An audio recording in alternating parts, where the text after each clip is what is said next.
Ladies and gentlemen, welcome back. Today I am here with Jacob Wolosik. Everybody pronounces it, it's like Wolosik or something like that. Yeah. I don't think I've seen you in maybe 6 years. I was doing gymnastics at the time. I had to decide between the two. My parents well, you can keep doing gymnastics. I was doing it for 4 years at that point and try to go into competition or go into martial arts and start from scratch, try something new. I think I just want to try something new. You said you went to UTM, but you graduated at Guelph. Yeah, so I went to UTM for computer science. Yeah. Not easy program. No, it was just how punishing it was. There's no mercy at all. I fast forwarded to the goal I really wanted to hit, was to take photos of my favorite artists. I do have my own brand. It's called Humble. It's about living a humble but not too humble lifestyle, valuing your achievements in life while not putting them over others' achievements. Everybody has their own goals, their own achievements. I'm proud of something, you're proud of something, and we're only human trying to do our best, but all of us got that. We got something we're proud of, and you got that thing too, and we can both shake hands on that, and we can move through life that way. Doing the reps, just do it. Just do the thing, and don't worry about what people think or who sees it. But I do encourage you to put your work out there regardless. I didn't know crap about hip hop or rap. I was super inspired by Cole Bennett of Lyrical Lemonade. I didn't know how to pick up a camera at all. My biggest thing with networking is it's way easier, or can be way easier than people think. Do you know a fix for that? Is it to be honest, I mess with the settings to be honest, it depends on what the camera's issue is. If it's overheating, I mean, that's just kind of how it goes with cameras. But some cameras just straight up cut; they just stop recording. But the reason why I got my camera is because there's no cap to how much you can record. Got it. So it just, you can go for hours and hours, 4K, and it's just fine. That's awesome. It might overheat just because how small it is, but yeah, I never ran into that. So fair enough. Yeah. Right. We get started. For sure, I'm down. Let's do it. Ladies and gentlemen, welcome back to the VoV podcast, Voices of Vic. Today I am here with Jacob. How do you pronounce your last name? Wolosik. Everybody pronounces it, it's like Wolosik or something like that. Yeah. But it's Wolosik. Yeah. Wolosik. Jacob Wolosik. I don't think I've seen you in maybe 6 years. It's actually been a really long time. Yeah. It's been, I don't even know how old. Dude, I was probably going into university. Yeah. Because I think that's when we stopped doing martial arts, where we met. And then since then, it's been so long. So a lot has changed between our lives. So that's pretty dope. Absolutely. So just for behind the scenes note, before I started VoV in the 1 month prior when I was getting everything set up, Jacob was my first contact to ask about equipment because I saw he was big into photography. So got these two Sony A6000s that worked great. You guys' eyeballs. There you go. There you go. Exactly. So, and it does make a huge difference because there was a time where one of the episodes, only one of the batteries was charged. I made a mistake, obviously, and I used my iPhone for the other one. And as it goes back and forth between my camera, which is the iPhone, and the guest, which was the Sony, it is like Minecraft. Literally. Clear as day. Exactly. So it's been huge. I think it's important to have that kind of quality. I absolutely agree. I think you can always start some sort of podcast. You can always get off the floor with any camera, with anything. But if you want to eventually level up the tiniest bit, get just these A6000s. These are great. Absolutely. To be honest, they're nifty, light. They record fine. They're not as expensive. I think they're actually cheaper now compared to a lot of the cameras you can get. 100%. Yeah, 100%. For sure. So we'll get deeper into photography and all that kind of thing. But I think a good starting point is to talk about karate a bit. Yeah. And how that kind of all fell apart. Because, so you said you're going into university. I was 2018. I would have been, 15, I think. Wow. So that's a big time jump. Yeah. That's a huge jump. So that's for context. You're 15. You're now what? 20. Jesus. Yeah. That's a big jump. And you're what, sir? I'm turning 24 on the 31st. Okay. So it's August 31st. Yeah. There you go. Coming up. Maybe we just go through that. When did you start karate? Why'd you start karate? Ooh. I love talking about martial arts. I think it's something I don't get to talk about enough. Yeah. So I'm glad you asked that. I got into martial arts genuinely as a little kid. I think everybody's interest is dude, that looks cool. Yeah. But I told my parents that. And I think it was me and my brother were I wouldn't mind trying it. We kind of want to try it, but we're really young at this point. And they had this this belief or this, what would you say? Yeah, it's just belief that they were like, we were just too young for that at the point. Like, I don't think anybody's like really necessarily too young, but they had the approach where like going to martial arts, you have to have this certain level of maturity to really digest what you're learning. Right. Even though like going into it as a kid, like you can learn a lot, like discipline, like patience, like a lot of those things. But they're like, let's just wait a little bit. Because I think we were like really, really young. And we were also doing other things too. So I really wanted to get into it because I thought it was cool, but I also just really liked the discipline as a whole. I guess that was really interesting. I really didn't have any like insight going into it because I was just so young. I was like maybe 14 going in when I was 14. And then that's when I decided, I was doing gymnastics at the time. I had to decide like between the two. Mm-hmm. My parents like, well, you can keep doing gymnastics. I was doing it for 4 years at that point and like try to go into competition, or go into martial arts and like start from scratch, try something new. And I was like, you know what? Like I've been doing this long enough. I think I just want to try something new. Yeah. And that's how I got into it. It was literally like my parents, like my dad was in martial arts too when he was in Poland. He was like a green belt. So he knew what it took to do martial arts. I think he understood like the benefits and like what it can do to your kid in the best way possible. So he's like, we're definitely putting this kid in martial arts, like for sure. And then my brother followed suit as well. 100%. That's awesome. And that's the kind of thing that it's hard to, I don't know if it's hard to teach as a parent, but it's just the environment is so much more natural in the dojo. You know what I mean? And same with that discipline. Like Troy talks about it mostly because he says that like as he was going in as that kid, he was a troublemaker. Like he I used to teach a kid a little bit, so I kind of see it. Yeah, for sure. I don't know if maybe not troublemaker, but he definitely was like just very hyper, very rowdy. You know what I mean? Yeah. So he would get the push-ups from Sensei from time to time, and he gives him credit to this day. And it's for sure. It's kind of weird now that we know how it all fell apart with Sensei and what happened, but like to me, I think of it as the only period of time I knew him as a good man and a good sensei. Whereas now it's like, it's this mystery kind of invisible figure. It's a version of him that I never even saw with my own eyes, because the place closed down for like 2 weeks originally, and we were like, what's going on? And then it just shut down permanently. Yeah, that was a little freaky. Yeah. That's where I kind of saw things falling apart. And I kind of just caught the vibe pretty early that like something was off. Yeah. And I didn't know what it was, but I definitely felt it. Yeah. And I remember like the last class I had, and I did feel like, I was like, I don't know if there's going to be another one after this. Like it just definitely felt off 100%.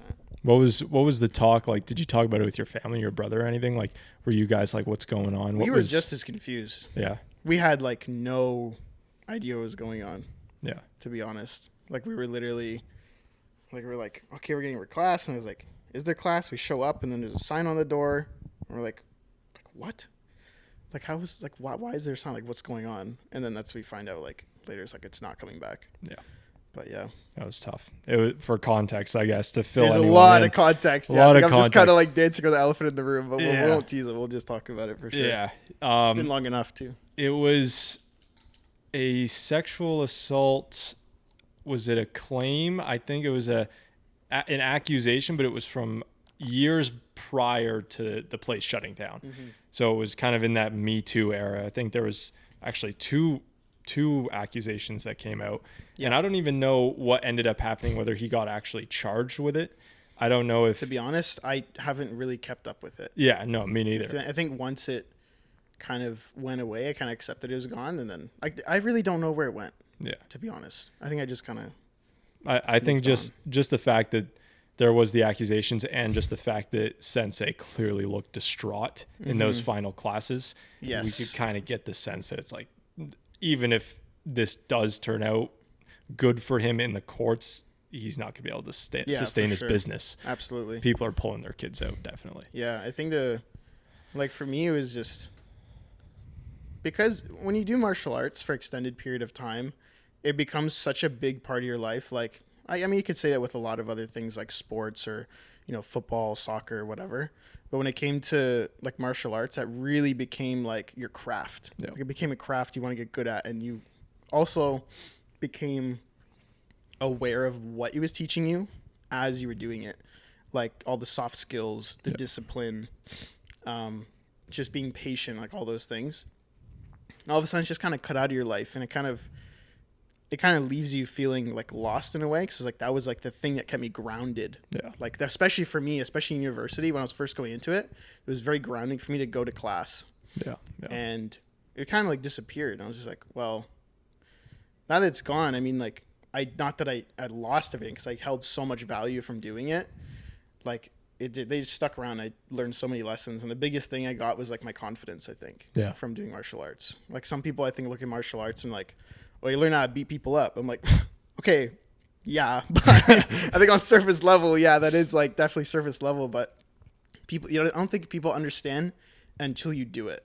And unless you talk to another martial artist and you meet them, you're like, oh, you both do martial arts. You gain this mutual respect. I don't know if you've noticed that if you met other people. That they're like, oh yeah, I did martial arts too. And you kind of like, you have this like handshake moment mentally. You're like, yeah, we get it. Like we know what it takes. 100%. And like how it changes you and affects you as a person, for sure. And I think that effect would probably be bigger for you because you were higher up in rank and obviously in the time there. Mm-hmm. So like when you talk to a kid, it's like, yeah, I did karate when I was 2, or you go to like, or not 2, when I was dude, I need to mention something, dude. I swear everybody's doing gymnastics today. I swear every person where I'm like, yeah, I did gymnastics. Like, I did that for like a year. Yeah. Or like, I'm like, how does everybody done gymnastics? I don't get it. Side note. No, it's true. I don't know if anybody connects with that at all, but it's so strange. Everybody's done gymnastics in some capacity. It's so weird. Yeah. And something that Troy was talking about too is that those kids that you hear like, yeah, I did karate for like a year or 2 years. For some reason, they get all the way up to like purple belt, and you're like, how do you get to purple belt in 2 years? Because a lot of these dojos just kind of hand out belts like it's nothing. I say it, like hand them out like Happy Meals. Yeah.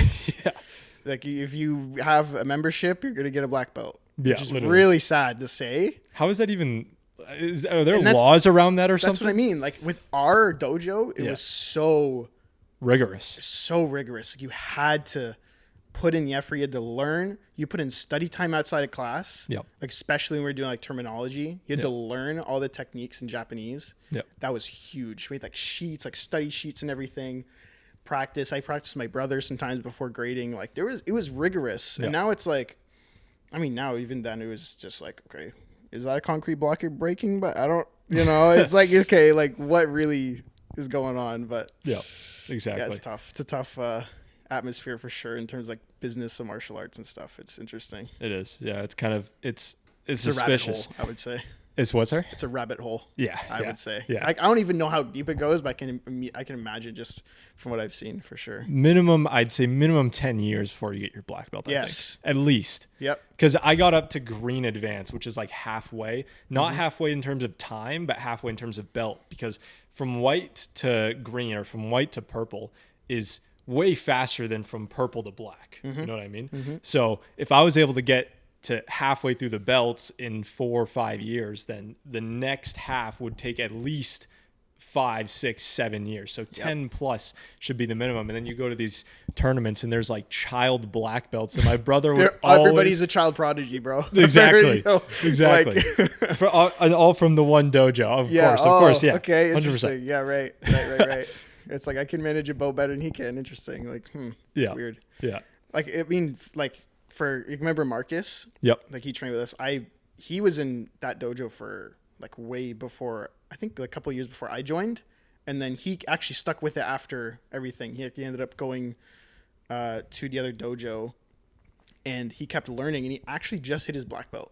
Nice. Like he finally got his black belt. That's but it unreal. kind of put me in perspective. As soon as he got it, I was like, dude. This whole time, it just put me in perspective. I was like, dude, this guy is just now got his black belt and he's been doing it for God knows how long. Unreal. But that's earning it. That's earning a black belt. That's the whole point. 100%. Right? And when students shifted over, did you shift over after Tom's closed? Did you keep doing it or no? No, when I went to UTM. Yep. We'll touch on it later, but I went to UofT for about a year and a half and I was at the Mississauga campus. Yep. And after that closed down, I didn't have any physical outlet and I wasn't really into the gym. I got into it later. But I was like, I really want to get back into martial arts somehow. So I did Muay Thai actually. Nice. For like a semester, 2 semesters, I think. That was really fun. How was it really cool compared to karate? Like, what was the difference? A lot more power. Yeah. Like power, like learning how to use power rather than like technique. Technique's still important. Like they still value that. but a lot of it was like how to drive power into your movements was like the bigger focus of Muay Thai for sure. That's awesome. Like they literally tell you like your leg is a bat. Yeah. And you swing it like a bat. And they don't worry about like the point, because I had the habit of pointing my toes and flicking, right? And he goes, no. Like you just drive it into that pad. I'm like, okay, bet. And then I really like learned how to drive power in it. That was really interesting. It was cool. That's huge. And eventually one day I want to get back into some sort of like fighting sport, some sort of either Muay Thai sounds really interesting. I hear that jiu-jitsu is good. I hear that obviously like boxing takes like there's a bit of risk obviously because you're getting punched in the head. You don't want to completely like ruin yourself like a lot of fighters do. But that's a tough sport. That's a brave sport. Something that's tough, and I'm not sure if you know this about Marcus or not, I'll ask you. When a lot of the students left TMA, they had to restart at white. Did Marcus have to restart at white, the place he was at? No, he ended up starting at, I think, pretty much the same level because he retained all the knowledge and everything that he had. And got it. Technique-wise, I think he started at the same level, I'm pretty sure. Got it. Okay.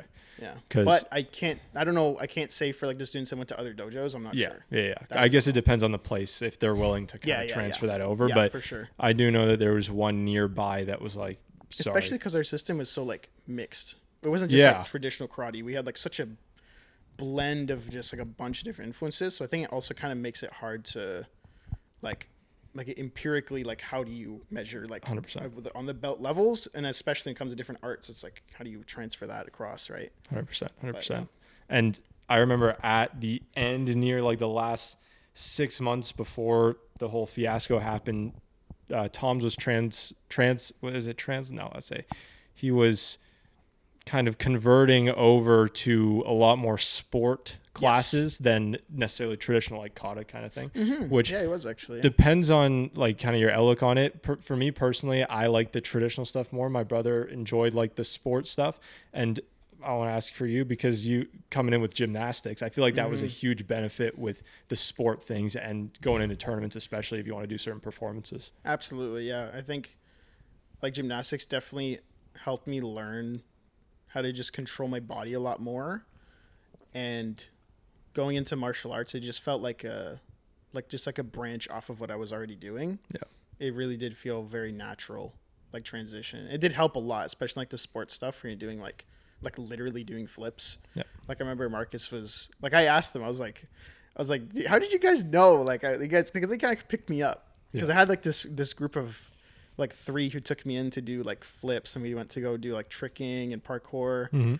And I just had like the gymnastics background, so I picked up on that stuff quickly, and that's how I got into friends with them. That's awesome. Just like literally I knew how to like put myself in a ball and roll or front roll, you know what I mean? Like it was just it came naturally. Ended up like being a demo. I was like, all right, Sensei would be like, all right, do this thing. I'd do it. And I'm like, all right. And it made me realize my progress too. Yeah. So I felt like such a student, but then I'm like displaying it to others. I was like, it gave me a different perspective. I was like, I'm actually the model for these kids, and then teaching them, like actually giving advice. Cool other spin. The whole tricking parkour aspect, that was really, really fun part of my time as well. That's sweet. Sweet. We'll go over here to university, talking about that. You said you went to UTM, and I did, yeah. But you graduated at Guelph. Yes. Did you go to UTM first? Yep. So what was that like? What was your experience there? So I went to UTM for computer science. Yeah. Not easy program. No, not at all. I mean, I think a lot of students watching can agree, like, no, it's not easy at all. Yeah. It was, to be honest, I kind of look at that period of my life where I went to UTM sort of like how I approached martial arts in a weird way. Interesting. And it's not even like to me like to funnel it in. I literally mean I look back at it and I'm like, this is a hard part of my life. Yeah. But it was for the greater good. Like I gained a lot of like study skills, like more discipline. I was able to plan ahead because in high school, like I really just did my work and I got my grades. Yep. And I was like, I don't know, I was like a mid 70s, mid 80s, sometimes 90s student. Like I was a good student. Yep. But going to university, I got kind of like definitely bonked on the head because I was like, whoa, like I actually have to go study. I didn't really do that much in high school. Yeah. But it was interesting for sure. I mean, there's a lot I could cover depending on what you ask, but there's a lot. But it was good. I think overall, I had a positive experience, I would say. Like, there's specifics where I'm just like very negative about it, but like I think that's also my outlook, like mentally, like retrospect me, like, you know what, it was actually a good period. Is it negative in terms of what aspect? Is it the education side, or is it like the social culture side? Like, what exactly? I would say, to be honest, both. Yeah. Which makes me kind of sound contradictory to say like, oh, it's a positive experience, but I think it was more so just me interpreting my experiences. But the social aspect, especially UTM, was rough. Yeah. Definitely rough. I think it's because it's a smaller campus. Right. And I think it was also my program of choice being computer science. There's just not a lot of people who are just socially in tune with the program, especially going into it. I think it's kind of what people expect, because people have like the nerd stereotype, and to be honest, like it kind of does stick around at UTM, like going into computer science, it does stick around. I'm going to be completely honest. Like there is that like quiet people that want to focus on work, and that's fine. There's nothing wrong with that, and everybody was, because it was a hard program too. You're also forced to like, you had to your head in the books. You had to. So it's not out of like choice for them as well. But and the education side, like it was just really tough. But I think it definitely could be like the program in general. I've some issues with when I was there. It just didn't feel very fair. In what way? To be honest, it didn't feel fair in a sense of they had really, really high expectations for really, really difficult courses for, which sounds, again, like that's just the university experience. But I remember hearing like I knew these kids in my class were really, really smart. Like they knew what they were doing, but then going to this one course, like, and I think it was MAT 102, it's like math proofs. Yeah. And that course was really tough. Not that you couldn't like learn how to do it. Because once I approached it, I didn't make the what would you say? I didn't make the grade to get into the program. Okay, yeah. Because you had to hit, like, I think it was like 73 at the time, 73%. Yeah, where the threshold was, Yeah, and I was like just below that, so I had to retake it. Yeah. And I took it again. I was like, fine, because I learned the concepts already, and I ended up getting like a 90 something. Nice. But like learning concepts, it's like an entire different approach to math, because the whole entire math course, completely different approach. Yeah. And that was a big spin. And it was just how punishing it was. Yeah. If I could bring it out, is the how punishing it was to not make the mark. Then it was like, well, you got to do it again. Yeah. So there's no other way. You got to do it again. Yeah. And that's like more money out of your pocket or your parents' pocket. Yeah. Yeah. And there's no mercy at all. No, absolutely not.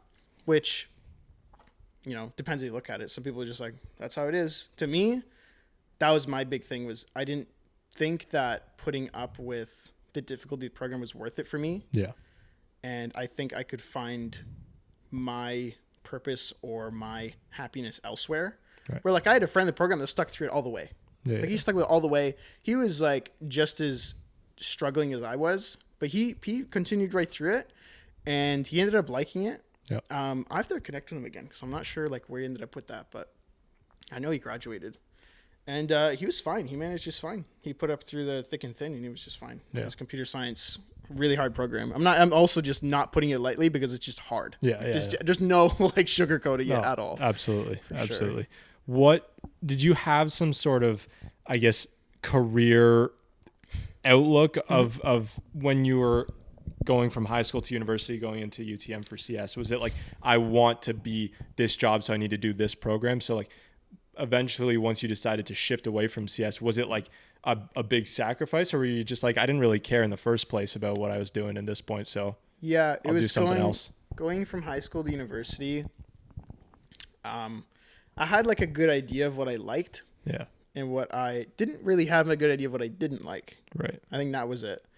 And going to computer science, I was good at it and I enjoyed it, which, I mean, no brainer, going to the thing you were good at and you like, right? Yeah. So, but I didn't really have a direct path. I didn't have like a goal in mind career wise. I was like, kind of want to land in this sort of area. Yeah. But what specifically would I be like? I ended up kind of coming up with a plan. Like I wanted to like go into psychology more and then blend it with my computer science major and then be like a management position, so I can combine the two, like, some sort of path that way. Yeah. But I didn't have any clear vision as to what I wanted to be, I guess you could say, or in the direction I wanted to go. I just kind of went into it. I was like, wherever I end up, I'm just going to keep going and gun through it. We'll just see where I end up. And if I put in the work, I'll be at a positive place no matter what. Right. So that's how I looked at it, at least. That's awesome. Yeah, no, I went through a similar thing because going from high school to university, I did a What did you do? I never actually knew what you went to. Now I study economics, but originally I was going in to do actuarial science, which is like insurance risk, measuring insurance. There's a lot of math. It's because same thing in high school. My main I guess subject was math. Something I liked and something I was good at. So I'm like, well, you know what, let's try this. Because looked up the average salary, which was slightly above average. And, you know, I thought I could work my way up from there. So I'm like, all right, let's just go from there. But once again, getting into university, a similar course. I don't know if it was Math 102. Maybe it was Math 102 for UTM, but in St. George, it's Math 137. Lord, that was math proofs. Oh, there. My Lord. That was the one. Yeah. I complained about Math 102. Yeah. And then there was like people like, oh God, everybody collective was like, oh, MAT 102. Then there's the MAT 137 guys are like, y'all don't know. Y'all don't know. Yeah, literally. So I started, this is how arrogant I was in high school because I thought I was like the guy, you know, I got a 98 in my grade 12 math course. So what else can you think? If you get 98, I mean, yeah, exactly. Of course. Absolutely. So I was picking my courses and my mom's like, all right, these are the ones that you can pick for math. I'm like, all right, there's 4 different difficulty levels. So I'm like, I'll just go for the toughest one. You know, I'm like, I got a 98. I'm pretty good. So I went for Math 157, which was the level above Math 137. So I'm like, what's too bad? You know, I'll figure it out. I'm a math guy. I'll figure it out. Got into first week of class, and that was when COVID was still around, so it was online. And the first lecture, they were talking about 0 + 0 = 1, and I'm like, "Are you joking me?"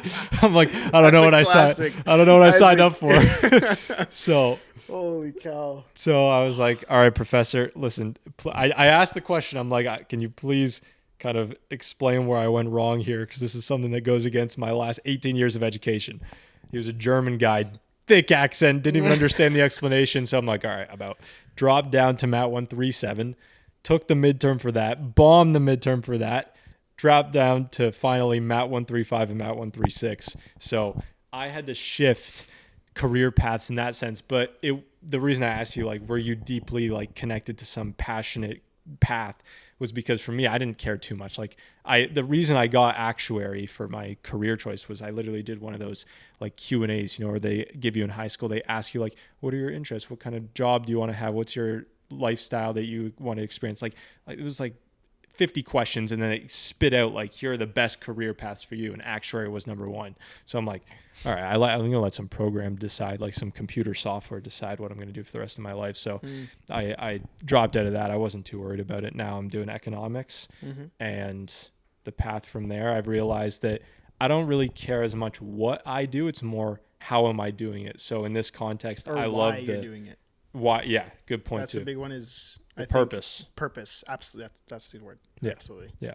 So I love the fact that I'm able to kind of, in this context, like this isn't work necessarily, this is a podcast, but this kind of thing, like run my own show, just looking out for the rest of my life. Passion project. Exactly. Absolutely. And I'd love to start my own thing for work. I think it's super important for people to find something they just truly are passionate about, no matter what it is. Just pursue it. Yeah. Just like, dude, like just try it, to be honest. Like anything you can think of that you're vaguely interested in, just like look into it. You don't have to like do it. Because some things like, for example, like photography, for example. Yeah. I mean, I'm not going to say like, oh, are you interested in photography? Buy a 5G camera. And you know, I mean, like you know, there's other ways. Yeah. Like do your research, watch some content.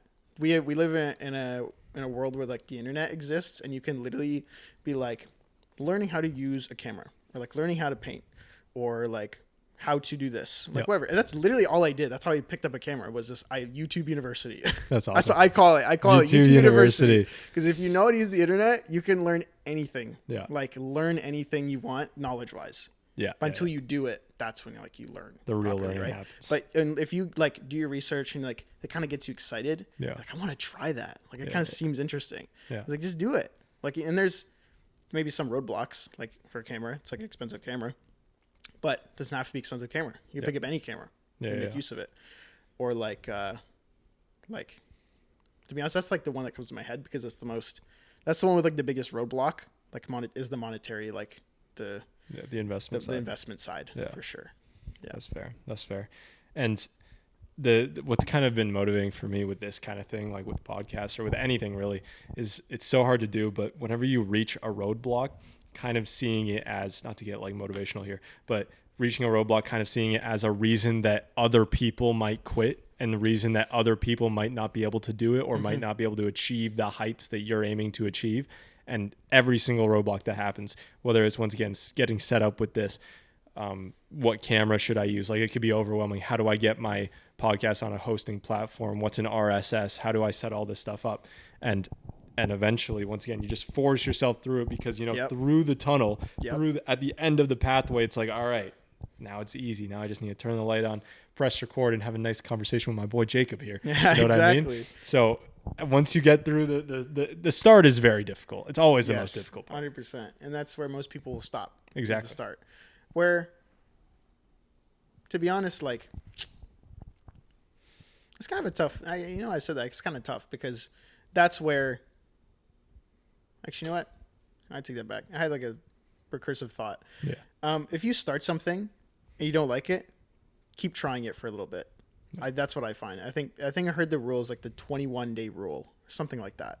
Where it's like you try something for 21 days and that's when you decide if you don't like it or you want to keep doing it. Yeah. Because if you just go for like 2 days of doing it, that's, no matter what you do, that's not enough in any capacity to figure out if you actually like it or not. Yeah. You have to continuously, and you're going to face probably the like most annoying or roadblock, whatever it is. And you'll be like, that kind of sucks. But if it's like, you can put up with it just fine. Be like, yeah, but it's fine. I'm going to keep doing it. Yeah. And you just keep doing it. 21 days later, did that problem that you face really matter? No. Right. It's like, dude, it's about the problems you want to face and solve, not about the, not necessarily about the passions and like goals. Like I think it's just as important, but what's more important to me is like the problems you face. How motivated are you to just solve or work through those problems or those roadblocks? Yeah. Like if they're really not that much of a roadblock for you mentally, like after, you're like, I'd do it again. Yeah.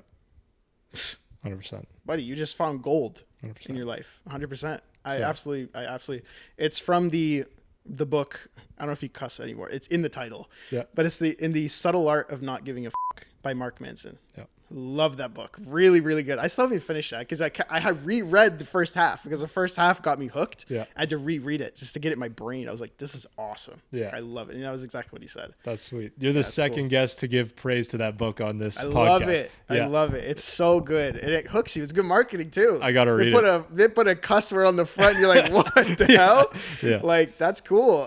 Yeah. And then 100%. You read it. And the author is just very he's very blunt. Yeah. Like blunt, but not in a good way. Yeah, some people don't like blunt. People were like, oh, that's rude. But it's like, no. Like, it's like a good way of like, he's not trying to sugarcoat anything. Yeah. He's just raw. Yeah. But like, he makes things easy to digest in terms of concepts. Yeah. And like, easy to articulate concepts. And you're like, oh, that makes sense. That's awesome. Like, why do I give that much of an F about this thing? And that's what it's really about.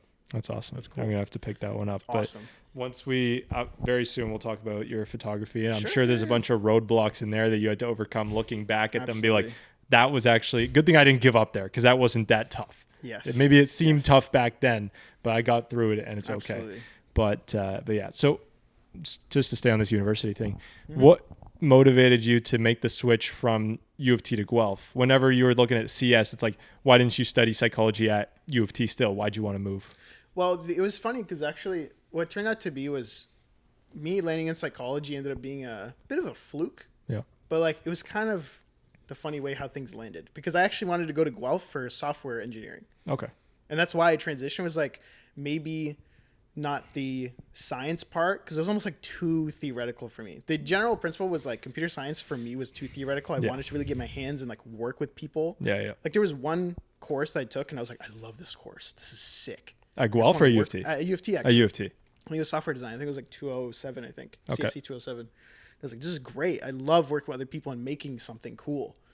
I actually enjoyed it. And I was like, maybe I could find that in Guelph. So I looked into their software design, and I was like, that's really cool. And I knew already somebody who was in it and they like it. Yeah. So I was like, I'm just going to go software design. But I couldn't actually just jump into it because they only accept in the fall. And I was transitioning after like first semester of second year. Got it. Right. So I couldn't, so I had to go in for something else, talk to counselor. They're like, well, what else are you taking that you can maybe get into the school and then just transition afterwards? I'm like, okay, that's a good point. Well, I was taking psychology at the time. I wanted to major in it. There was like, well, you can go into Guelph for that, and then you can apply for software design or engineering once you get in. Like, okay. I got in for psychology, applied for software engineering, didn't get in. Yeah. I just didn't get in.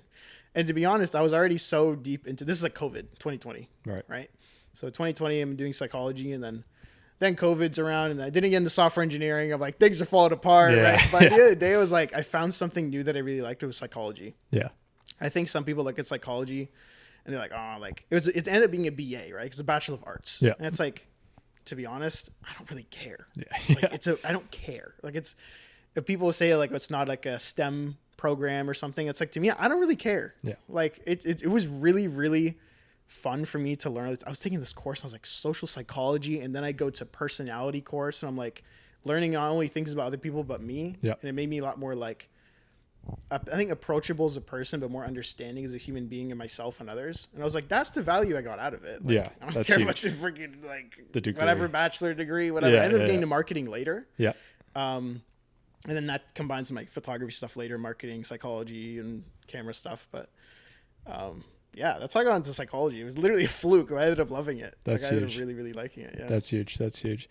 And so, okay, tell me more about the psychology. Once you graduated from there, you're talking about how the value, once again, didn't necessarily come from the degree. And this is something I do talk about a bit on here, is what are the other benefits of university? Or maybe we'll go into that later, but sure. University itself today, 2024, do you think it's still worth what it was back then? Like, is it becoming less valuable, it seems to me? But maybe you have a different opinion. Wow, that's a really good question. I talk to my parents about this a lot. Yeah.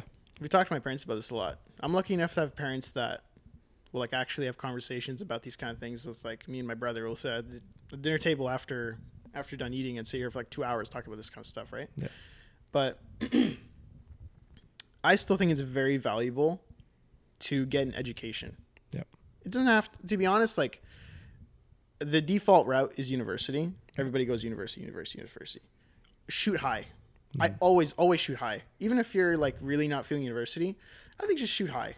Shoot high as you can. Don't ever underestimate yourself and think that you're smaller than things just because they're harder. Mm-hmm. Just because they're harder doesn't mean you're smaller than it. You're bigger than the thing you're trying to tackle a lot of the time. And like, especially with school, maybe in other things, but especially with school.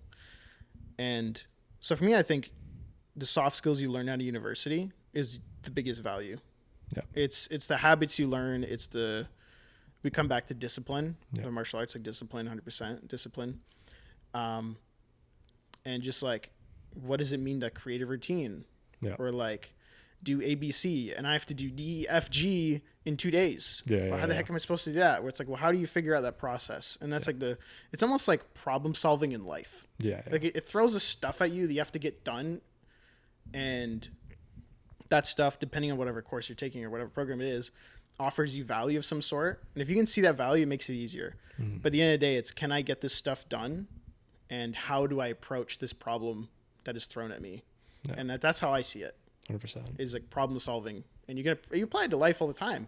Even outside, I'm done school. I'm going back into school now, actually, in September, about a month. But outside of school, like, it's what you're doing on the daily basis. It's just like problem solving with these like life things that are thrown at you, or like, it's how do you manage it? And I say in terms of time, because time's the biggest issue with school. Yeah. But in life, that's what it's about too. It's how do you manage your time? That's your biggest deadlines. Yeah, absolutely. Like 100%. Deadlines, and even just managing time in general. Like, how do you value, like, or manage things that are thrown in your life in general? Yeah. So that's what I think university is about. Prioritizing as well. Priorities is the biggest word. I'm always like describe concepts and I can't find the word, and you find the word. That's it's huge. Yeah, priorities, absolutely. was listening to it because like there's a lot of online education happening now, and Jordan Peterson obviously used to be a professor at U of T, and he was talking about the same thing because he's recently launched his online university. And he's like, yeah, and it's going to be interesting to see how that takes off because there's a lot of things about university now that people are criticizing, but he was talking about it. He was talking about Joe Rogan. He's like, I'm going to be fair and be rigorous. Let's think of the reasons why traditional university today still beats, or the reasons that it would beat an online education. Obviously, like you said, there's certain things about time management and discipline, and that would you could argue that you could get that online maybe with deadlines and that kind of thing. But that's a tough one. Yeah. That's tough. Yeah. But a huge one is the shift in environment, I would say. Yes. You know what I mean? Like getting out of, whether it's your town or getting out of your house, kind of being around different people. And it's a very diverse crowd. You're thrown into a very uncomfortable, like, not uncomfortable, like different. Yeah, like yeah, a like huge change. Foreign. Yeah, right? 100%. So, I think that's a big value too, is being in a comfortable situation environment, adapting to that thing. Absolutely. And so he said that. He said being around people your own age. So like maybe you wouldn't want to necessarily go straight from high school into the workforce where you're around guys who could be like your dad's age or whatever. You want to spend some time with people that are kind of living the same experience as you. You could find your spouse there, you find your wife, you know, that kind of thing that you wouldn't be able to get online. I asked, there's another thing you could talk about. I don't know if you know much about AI, if you're too interested in AI, but that's a good one. I asked ChatGPT, what are the top 3 reasons outside of the education itself that you would want to attend university? And the first one it said was networking opportunities, which we're going to talk about a bit through, I'm sure you have some stuff to say about that. Absolutely. Personal growth, like you were saying about time management and just getting out there. And I was talking about with my cousin the other day, actually just kind of being presentable and looking like someone who's a young adult doing something with themselves. And then the last one was exposure to diverse perspectives. And wow, that's a huge one. That's big. That's a massive one for me. That's really important. Absolutely. Yeah. Absolutely. So, yeah, let's go through that. Let's go through the first one, networking. Oh, networking is massive. You've done networking, I'm sure. I don't know, you did a bit in school, but a lot out of school as well? Yes. Yeah. Mainly out of school. Mainly out of school with the business. Yes. That's absolutely. Awesome. I think maybe just introduce it. Yeah. For sure. What's your brand? Oh, okay. Well, I can see on the cap. I do have, yes. I do have my own brand. It's called Humble. Yeah. It's about living a humble but not too humble lifestyle. It's about like valuing your achievements in life while not putting them over others' achievements. Like everybody has their own goals, their own achievements, their own prides, their own like source of happiness and what they're proud of. But it's just as important to be acknowledged, like the big things in life that you face, humility, like you as a human being. Yeah. But like also acknowledging that other people are human too. And like everybody can connect with the concept of I'm proud of something, you're proud of something. I've achieved something, you achieved something. We have goals and we're only human trying to do our best. Yeah. But like all of us got that. You know, that little sauce. Everybody's just like, we got something we're proud of and you got that thing too. And we can both like shake hands on that and we can move through life that way. Absolutely. I love that. Absolutely. But that's what my brand's about. In terms of how that was the brand idea I had, that I wanted to actually engage with photography and videography. Because there's a lot of like visual, I won't get into too much, but the visual elements of how I'm combining the brand's visuals with my visuals and like the message we're trying to put across specifically for hip hop and rap, because that's what I'm involved in. I think that's a huge value for hip hop and the rap culture. Yeah. Like for me, I think that's super valuable and they can all benefit from that. Anybody in hip hop and rap culture. And I was super inspired by Cole Bennett of Lyrical Lemonade. And I was really inspired. I didn't know how to pick up a camera at all. Yeah. And I was like, I'm just going to learn this and we'll figure it out. And I can come back to that later. But in terms of like the networking aspect, my biggest thing with networking is it's way easier than people think, or can be way easier than people think. I think people hear networking, they think of like the business corporate cocktail party. Everybody's wearing suits and talking about like their lawn or some shit. Like, people, I think generally don't really understand what networking is truly about. Yeah. And how I see it is just knowing people that are in the realm of what you want to pursue, whether it be podcasts, like photography, videography, like artists. It can be like jobs. Yep. Like that's the big one, is like jobs for sure, right? Like people that are higher up or whatever, like the classic, like, you know, somebody who's in a higher position, they pull you up because you know them, but you can literally have a connection with that person, not only because you're like, you know, representative, you're presentable and this and that. You don't even have to be honest. I've seen that in 100 cases too. Yeah.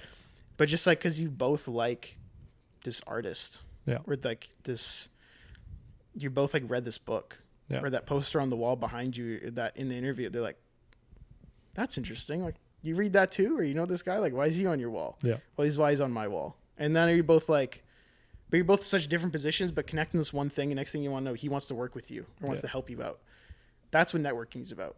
Absolutely. The tiny, tiny connections you make with people that really, really matter. Yeah. And my story where I like, my biggest value in that was I went to a small show in Toronto, and I was there. It was probably like my second like smaller show outside of going with my friends. The group I usually went, I was by myself, lone wolf. I'm just going to go. Yep. And I was there to like shoot video for the person running it, the DJ running it. And I go there, and I'm like backstage in like the green room, and I hear someone say, mention like my favorite artist, Night Lavelle. And I was like, personally, I don't know people that I could say and be like, you listen to Night Lavelle? Yeah. Who's that? I'm like, you know, like I don't run into people that listen to him. Yeah. And I heard someone say Night Lavelle, and I was like, no way, like someone that actually listens to Night Lavelle. That's awesome. That's sick. Yeah. So I was like, yo, like I heard Lavelle. Like I literally walked up to him and goes, I heard Lavelle. Like, you listen to Night Lavelle? And it's in the music space, right? So everybody's talking about music. Yeah. He goes, yeah, man, I listen to Night Lavelle. I'm like, dude, he's like my favorite artist. Like, I never heard people talk about Night Lavelle. That's sweet. He's like, yeah, man, it's sick. So I asked him about it, and he goes, yeah, I listen to Night Lavelle.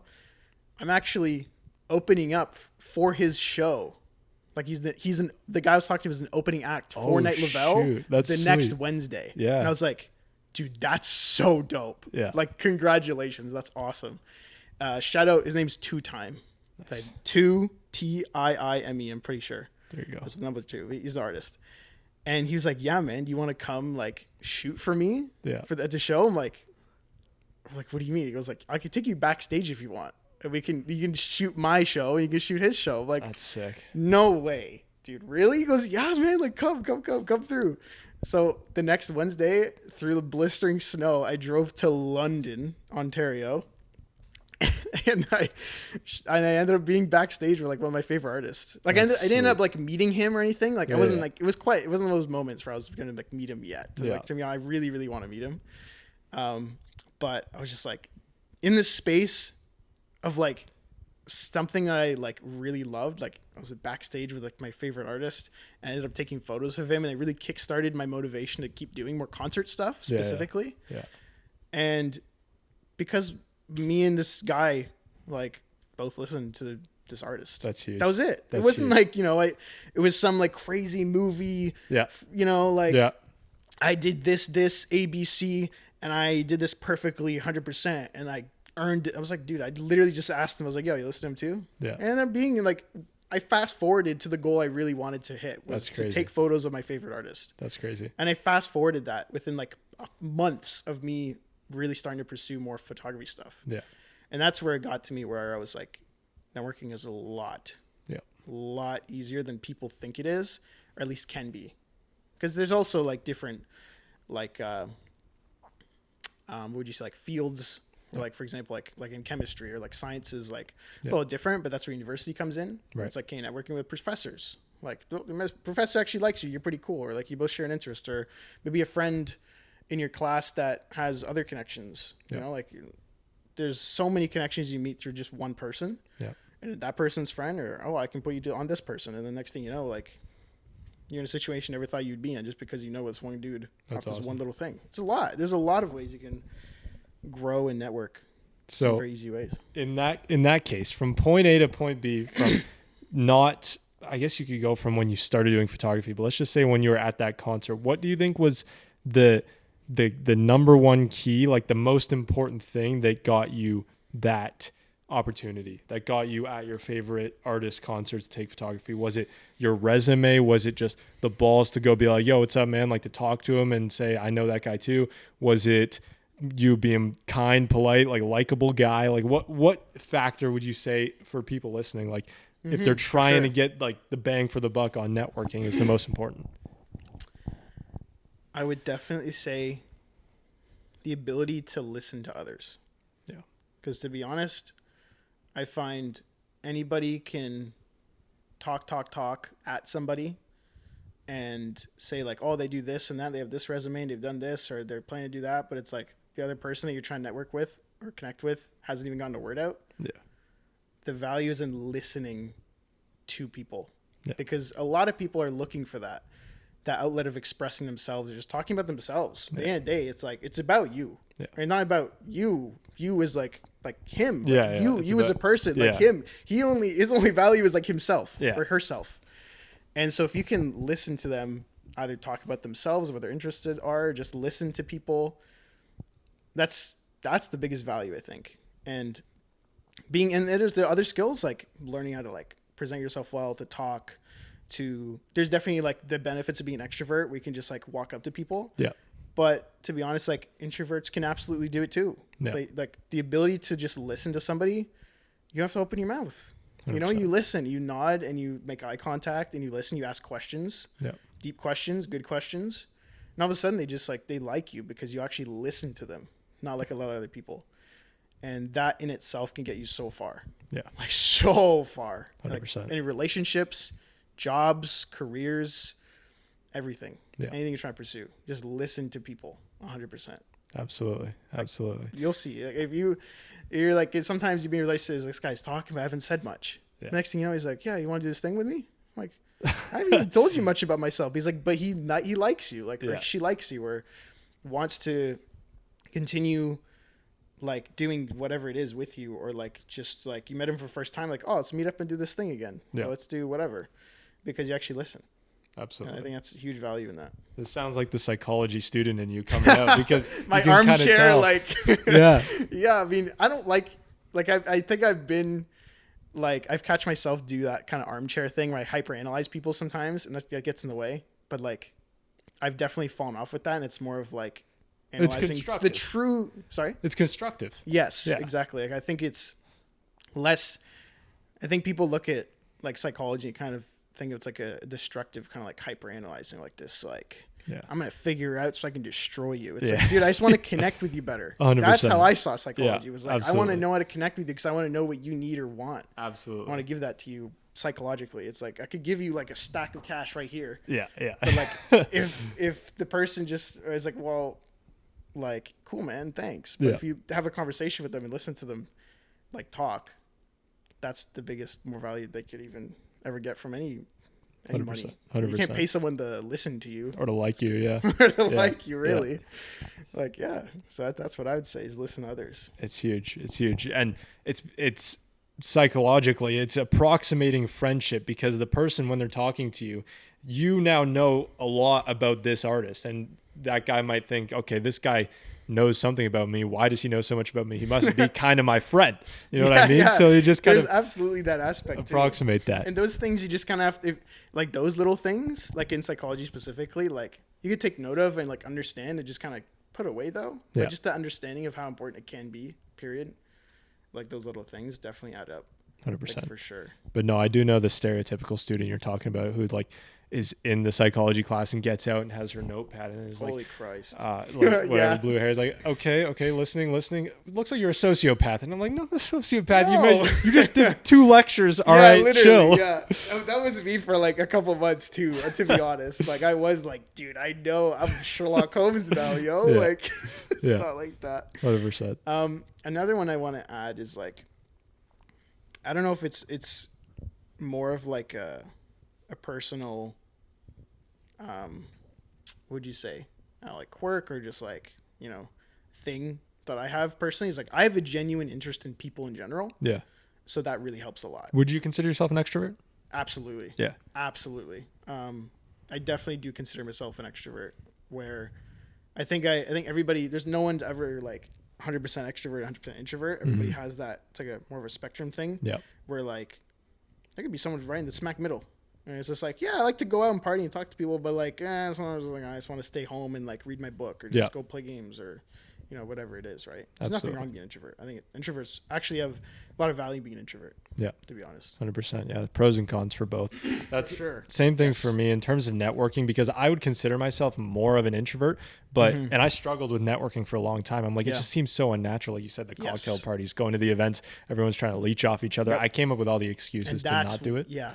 So, absolutely. So, but once I learned, I'm like, it's not, like you said, it can be easier than you think it has to be. Like, you don't need to be an extrovert to connect with people and to network. It's like the main thing I took from what is networking, the main thing I kind of extracted of being like, oh, it's not what I thought it was, this is what it actually is just providing value to people, like you said. And like, you don't need to be at the top. You don't need to be this huge artist to provide value. You can be a low bottom guy and still provide value, because like there's a saying, you need friends in high places and friends in low places. So there's a guy who I was listening to on another podcast, and he was saying how his friend, he was riding around town with his friend, and his friend could go to any McDonald's in the city, and all the guys working there, all the chefs would like give him free meals because they know him. They're like, oh yeah, what's up, man? So that he can connect in that way. But he also knows the mayor of the town. So it's like, oh, okay. So, once you have that range, you can't just have, people who are going to get you into the best of the best positions, but you also need people who are going to get you those lower tier kind of access things that you might not be able to get from someone who's like an official, whatever, like a big artist or a politician, who knows, or a professor. So the main thing for me is just like providing value. What would people want to talk to me for? What do I have that would make people think, hey, I kind of want to talk to you? Yeah, like pulling. I see it as like pulling each other up. Yeah, that's how I see. Like, especially in the realm of like small artists, like rappers, hip hop, singers, whatever. Art in general is, to be honest, and photography, videography, is huge on networking. Yeah, anyone that's big in the music industry could tell you that networking is the most important thing when it comes to being an artist. Yeah. And yes, whoever's a singer listening to this or wants to, like, networking is 100% the biggest thing when it comes to being an artist. And so everybody's trying to pull each other up, or at least the people that are approaching it, their art or the culture, the what is it like to be a musician or an artist, their approach to it, if they're in the right headspace, is to pull each other up. Yeah. Like, we're all trying to do the same thing. Yeah. Right. Yeah. Like, that's why you'll see, if you go to like small shows in Toronto, everybody's just so nice to each other in a good way. And not just like, hey, how you doing? Like, it's just genuinely, people are like, they're just homies. Yeah. And it's like, humble. You say hi to this guy. Yes. Yeah. Everybody's very humble. And that's what I preach. Yeah. Absolutely. It's like, nobody's bigger than somebody else. And if they do think that way, then they're cloud-minded. Like, their heads up in the clouds. They're not grounded in reality, because they're not humble enough there's no humility in their life to be like, like, maybe there's things bigger than me. Yeah. And it's like, yeah, dude, there is. Yeah. And we got to pull each other through that, because there's so much crap to go through. 100%. But these shows are awesome. It's so much fun. What was the beginning like? What was the beginning phases like? Like, if someone was trying to get into the music industry, whether they're a photographer or a singer or something, like, how did you get your foot in the door at the start? For me, it was, in terms of photo and video, for me, it was like putting in the reps. It was spending time outside of work to just learn how to use the camera, and putting in the reps to just improve my own work. And that goes with, like, when I talk about photography, videography, replace that with whatever thing you're pursuing. Just like doing it more will eventually get you better at it. Yeah. And those reps really help build your personal style, or your personal way of liking or not liking how people do that thing usually. And it's like, I want to do this a little different. I do like how people do this thing. If you put in the reps, you learn it a lot just by doing it. And there's nobody else to see it. That's the biggest thing, is like, I think people always want like people to see their work. And it's like, everybody wants to see like the cool shit they want to make. Right. Which is really, really important to people. And I think it's also important too, because it is like very rewarding when someone's like sees your work and be like, dude, that's so cool. Or even the podcast, like, dude, that's cool. It inspires me. Right. You know, but like, you don't get that until you just do it. Yeah. Like, you literally have to sit there and make a photo, or you make a video and nobody sees it, but you're happy you made it. And you look at it and you're like, I'm pretty happy with it. That's the whole artist thing too. It's like looking at your art and being like, this is crap. Like, I hate what I made. And other people are like, dude, this is the coolest thing I've ever seen, right? Yeah. But there's a whole thing. I think I'm kind of, rambling a bit. But doing the reps, just do it. Just do the thing and don't worry about what people think or who sees it or for what reason or whatever. But I do encourage you to put your work out there regardless. Yeah. Like, keeping all your work in, just put it out there, whatever 100%. It is. 100%. And it's impossible to kind of avoid, I'd say, like, criticism if you are going to put yourself out there. It's just about pushing through it, because if your stuff's bad, people are going to call you out, and if your stuff's good, people are going to call you out because they're jealous and they want to be as good as you. Absolutely. So no matter what, it's going to happen. You just have to be like, all right, I'm going to take the shit because I want to do something meaningful. Yeah, because at the end of the day, it really doesn't matter. I know it sounds cliche, but it's true. It doesn't really matter what people think about what you do as long as you like doing it. Yeah. And it is also for the good of others. Yeah. In my opinion. Because you can make the same argument. Say, okay, well, I like being a total asshole. It's good for me, not good for others. I don't care. It's like, that's not the point. Yeah. It's supposed to be for the good of others, or for the benefit, or at least for the enjoyment for people. Yeah. Or someone's value. It serves value to somebody. Absolutely. And yeah, when you do get hate, just ask yourself, okay, this person is criticizing me. Would I rather be in their position or mine right now? Mm-hmm. Would I rather be the guy commenting on his photography saying this is ass, or would I rather be the photographer taking pictures of Lil Pump? You're like, no, okay, I'd rather be in my position. So I know what I'm doing is all right. Yeah, for sure. So absolutely. I have another question. Is it just from interest that you got into hip hop and rap? Was there a different reason where did you always like rap, or is it just I always liked it. Yeah. I was the good old, the old kid that listened to Eminem. Yeah. I was that kid. It was on my iPod, shuffle. Yep. I'm not afraid. I was just listening to that. I was like, this is cool. I like this guy. Before the Crispin Super Shiai. yeah, dude. Exactly. And it was, I just got into hip hop because I got introduced into artist Logic, actually. Yeah. Like, I didn't know crap about hip hop or rap, and I just Aiden from martial arts, he introduced me to Logic, and I really liked Logic for a long time. Now, not as much, but that got me into hip hop and rap, and this became like a ongoing interest for me. And I did, when it came to like video and photo, like I actually used to edit like gaming videos with my friends, and that's how I kind of picked that up a little bit. But I never knew I ever wanted to do photo and video. Ever. I didn't even think about touching a camera. Yep. But it was finding inspiration that got me into being like, it'd be so cool to make music videos. Like, music videos are so interesting. Yeah. Like, I feel like it'd be so cool to make one. Like, how do I want to make one and whatever, right? Kind of spinning off a little bit. But it was just, a lot of it came from just like exploring myself. Yeah. Just trying to figure out what I liked or didn't like. That's cool. And can you repeat the question one more time? I think I lost what the question was. You're good. Yeah, it's just about the hip hop genre itself. Like, maybe like once again, just going into it through interest, but also. Oh yeah.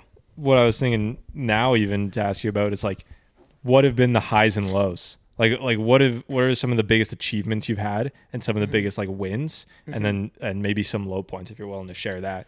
Yeah, I think my high point was definitely that Night Lavelle show. Yeah, I think that was a huge one.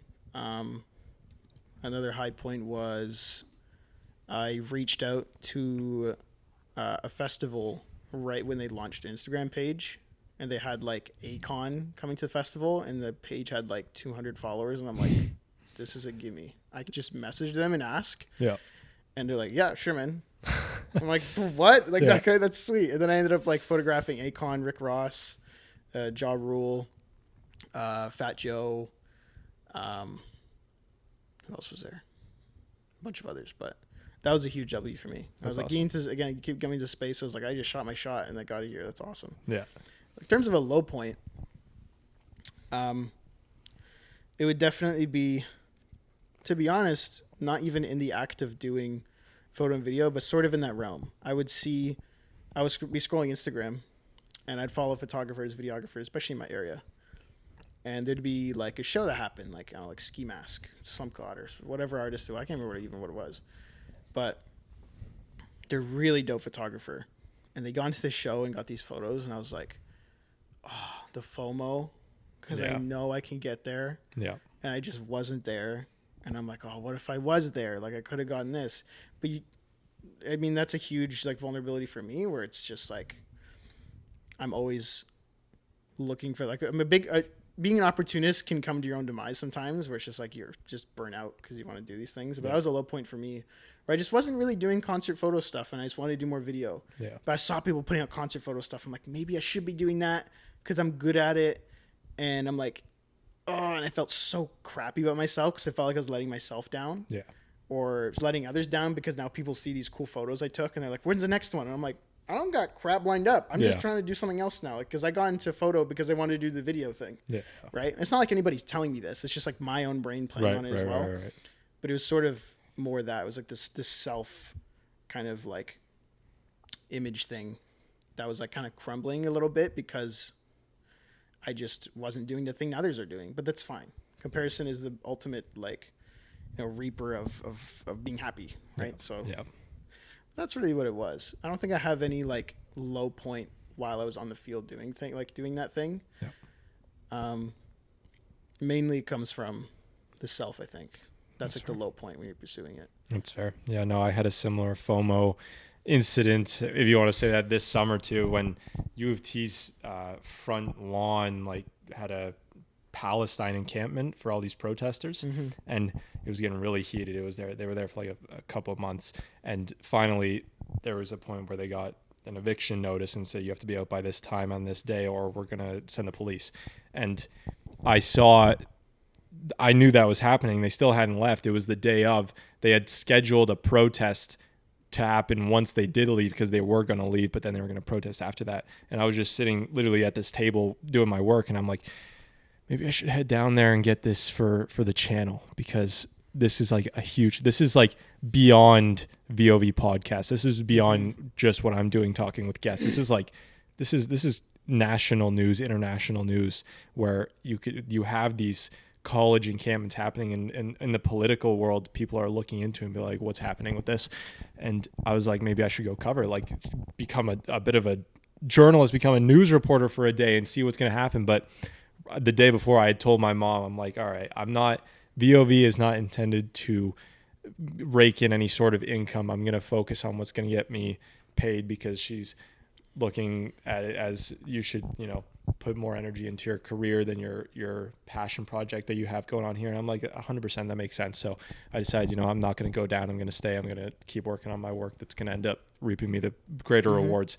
Long story short, a few days later, I see some Canadian news channel of some guy not much older than me doing that exact thing, reporting on the situation, 150,000 views. And you're like, that could have been me. I'm like, yeah. Damn. Absolutely. But it's just, it is what it is. You gotta focus. This is a saying I've heard, is that focus is basically saying no to a bunch of things. Yes. And not saying no necessarily to bad opportunities, but good opportunities as well. It's like, no, I would love to do this, but I said I was going to do this, so I have to do this. Because to be honest, if you kind of look at the space of like online creation in general, that's what, oddly enough, sometimes leads people to their own demise. Sometimes like they find a thing that kind of works, or like they could do, or like not that works, but like sure, he got like the likes and views and stuff because he went to do that. But does he want to keep doing that?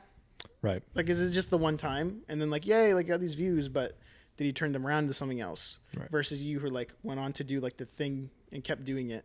Like, how much value would it really have brought to him? Right. Because like on TikTok, somebody will have some like some meme that blows up. Yeah. This is why I want to make more of like the Fanta meme or something, right? Yeah. And it's like sure, they got the views, but what did it turn into? Exactly. So I kind of look at that too, where it's like concert photography for me is really fun, and it's really fun to like take the photo and like being there like, I got this opportunity to do this, and you come home and you edit it and you put out these cool photos, but like, it's really fun, but that's not the direction I really want to go in. Right. So when I see these other concert photographers posting, it kind of hurts a little bit, like, not like ego wise. I just mean like, to me, it's like, oh, I should go, like, I should continue doing this. Cause to me, it kind of is like a shout of like, why aren't you doing this thing? They keep doing it. But it's like, that's not what I want to do though. Yeah. Like it's fun, but it's like, I'm trying to do like the music videos. Yeah. That's the biggest direction for me, or like running shows eventually. Like I want to run my own like small shows or stuff like that. So that's where, when an opportunity comes up and it seems like a big one, it doesn't mean it is. It may actually just be a, like, here's this big opportunity that passes for the greater good. Yeah. Because you have to recognize that and choose, like you said, like being able to say no to that thing. Yeah. Because you have different focus. Because if you just take every little thing and like, what integrity do you have in terms of like scraping every little thing that you want to take, every opportunity? It's like taking opportunities are great, but you just have to say no sometimes. Absolutely. And it's kind of tough because even me, I'm still trying to figure that out. Yeah. So even me talking about it, I'm like, I'm still trying to figure that out too, because it still feels wrong to say no to that. Yeah. That thing that popped up. There's so much to do. But there's so much. There's something about that gut that's like, nah, like it's not your gut feeling. Yeah. It's another one too, but yeah, absolutely.